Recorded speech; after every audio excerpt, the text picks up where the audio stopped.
What's going on, guys? Welcome to Sports Nerd Web Weekly. I'm Soldier Only, and we have a lot to get into this week. It, the Destiny 2 train has finally left the station. The hype is real. Age of Triumph actually goes live today as well, so we'll get into that in a little bit. We'll get into the Destiny 2 news in a little bit as well. One little bit of news and information I wanted to talk about first is actually there's some news on the Call of Duty front, and a new report claims that Call of Duty is heading back to World War II. Not that long ago, we did hear something that Call of Duty was going to go, quote, back to its roots, end quote. So this is actually an article from GameSpot right here.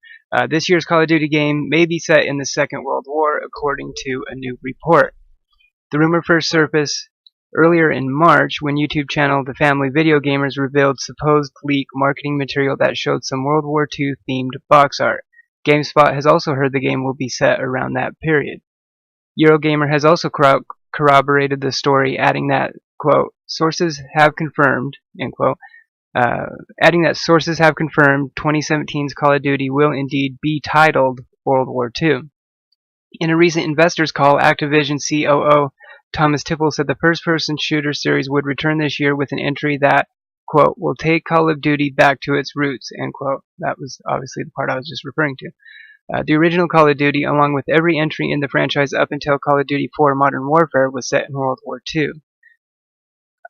Tipple said, in 2017, Activision will take Call of Duty back to its roots, and traditional combat will once again take center stage. This is what our dedicated community of Call of Duty players and Sledgehammer Games, which has been developing this year's title, are the most excited about. Sledgehammer is the studio behind 2014's Call of Duty Advanced Warfare. The decision to return to the Second World War may have been influenced by lower than expected sales for last year's future set Call of Duty Infinite Warfare. We already knew sales were down significantly compared with the previous year's Black Ops 3, though since Infinite Warfare was a new sub-brand and not an established, recognizable name like Black Ops, it is a difficult comparison. Tipple explained, it's clear that for a portion of our audience the space setting just didn't resonate. We have a passionate, experienced studio deeply committed to this direction, and despite the risks we saw, we believe it is important to consider the passions of our game teams in deciding what content to create.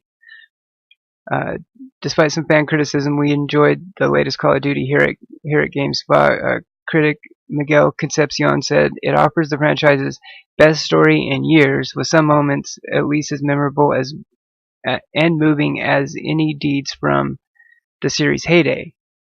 So that was kind of like the overall reception of Infinite Warfare. I mean, obviously, the Call of Duty community did not like the futuristic set, but the campaign was good. It did have a good story, and I agree with a lot of the critics that have said that it was actually one of the best campaigns in Call of Duty in a long time, like story-wise and things like that.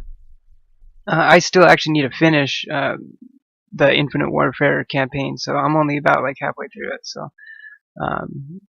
stay tuned to my Twitch channel. I'm sure I'll be streaming it eventually as well. So, but yeah, we're gonna get into the Destiny 2 hype. First things first, I want to get into this image that was actually, I mean, I've already in the past, in the recent video, it was actually last week's episode of Destiny Unplugged, we talked about the Destiny 2 poster leak that happened, and we talked about that a little bit. But I believe it was yesterday, the official Destiny the Game Twitter changed their profile picture to this image right here. As you can see clearly, Destiny with a huge 2 in the back behind it, and you can see the Traveler. The interesting thing here is obviously the last city below in flames, and obviously this is Bungie's way of officially announcing Destiny 2. I mean, obviously it was the worst kept secret in the video game industry. Everyone obviously knew that it was being made, and it's been worked on for a long time, and obviously, Bungie also had to do this following that poster leak with the release date and the beta announcement and all that. So I'm really stoked that that Bungie is actually starting to talk about Destiny 2 in somewhat. I mean, like I said, Age of Triumph is dropping today, so we still have this celebration of Destiny 1 kicking off today, which I'm really excited for, with all the raids coming back, a bunch of new loot, exotic primaries with elemental damage, adept versions that will be coming back, and all that. Uh, and then some other stuff like with the Destiny 2. I have a slideshow going up here with that poster leak and just some images. Well, first things actually what I'll get into. There's actually this article on GameSpot as well. Destiny 2 officially announced with the first teaser image, the one I showed. Without any additional details or real specifics, Destiny 2 has been officially announced. The name was confirmed with a tweet shared today by the series' official Twitter account. It depicts Earth's last city, which apparently has been attacked. Publisher Activision had previously confirmed a sequel to Destiny was in the works and would be released sometime this fall. A recent poster leaks suggested it will launch in September and be preceded by a beta, which might be available first on PS4. Previous rumors have suggested Destiny 2 will arrive for PC alongside consoles and offer denser planets to explore.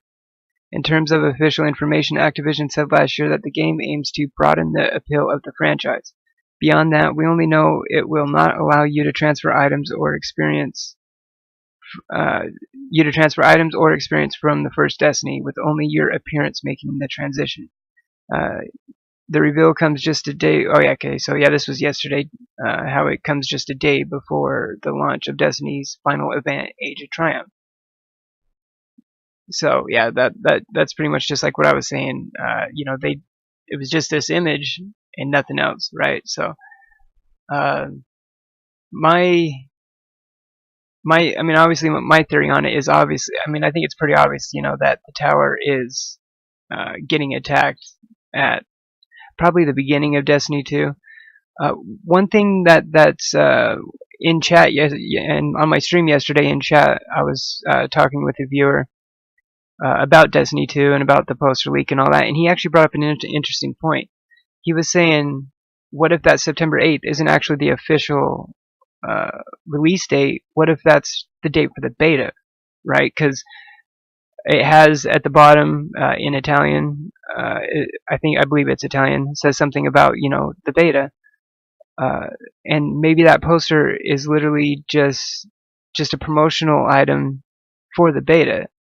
Obviously, it has the PlayStation 4 exclusive content thing in the corner, so it looks like that the beta is going to be a PS4 exclusive, at least at one point.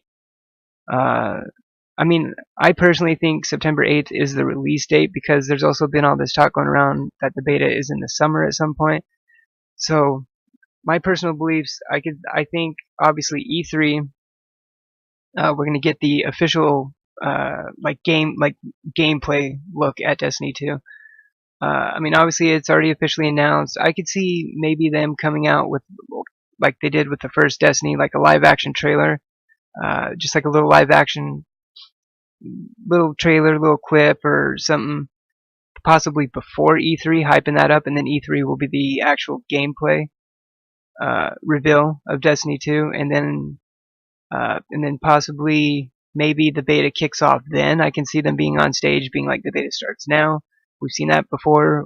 We've seen game developers do that before in the past. But I think that I could see the beta being more like in July. Maybe it's PS4 at first in July, and then maybe the Xbox gets it, maybe like a week or two later, or maybe August. And then we see the final release at the beginning of September, on September 8th. And another thing that's been talked around as well is how September 8th is actually a Friday. So now there's like kind of debate going around. Is it a staggered release where it would come out in America on Tuesday, September 5th, and then Europe Friday, September 8th, so that they stagger it to ease up some stress on the servers. Obviously, they're doing a stress test on the servers when the beta, right? That's a big reason for betas, anyways. However, you have to also remember that Destiny 1 was a worldwide launch, and worldwide launches are usually on Friday. So that's what I'm leading to believe, is that The release date is probably actually September 8th, Friday, a worldwide launch. And Tefty actually brought up an interesting point in his video as well. He said something, what if they move the weekly reset day to a Friday, which would be better, honestly. I mean, as we know now, it's Tuesday, but Fridays, it's Friday, right? Most people are playing the game on a Friday. Most people don't work on the weekends, and that's the day when their player saturation is at its highest. So it's going to be interesting to see what they do. But like I said, the Destiny 2 hype train has left the station, and it's getting good. It's going to be an awesome summer. I cannot wait till E3 in June. I believe it's like the second week of June. And not just for Destiny 2. I mean, a lot of stuff. I mean, it's a good time to be a gamer. I mean, there's a lot of awesome stuff that's came out recently. That's out. I mean, I have a huge backlog of stuff to play. I'm slowly chipping away on it. It's streaming on the Twitch channel at twitch.tv/soldieronly. I play Destiny every day. I'll start with Destiny and then switch to a different game later on. I've been doing Grand Theft Auto 5, Fallout 4, Division, do a lot of survival runs in Division and things like that. So so check out the Twitch channel if you haven't already. That's going to do it for this week's episode. Check out the podcast me and my fiance Fuchsia Only did over the weekend. We have our shows on Sunday and Monday. And if you like the video, give it a thumbs up. If you're new to the channel, hit that sub button. Sub to the channel for more content. And we will see you in the next one. Cheers.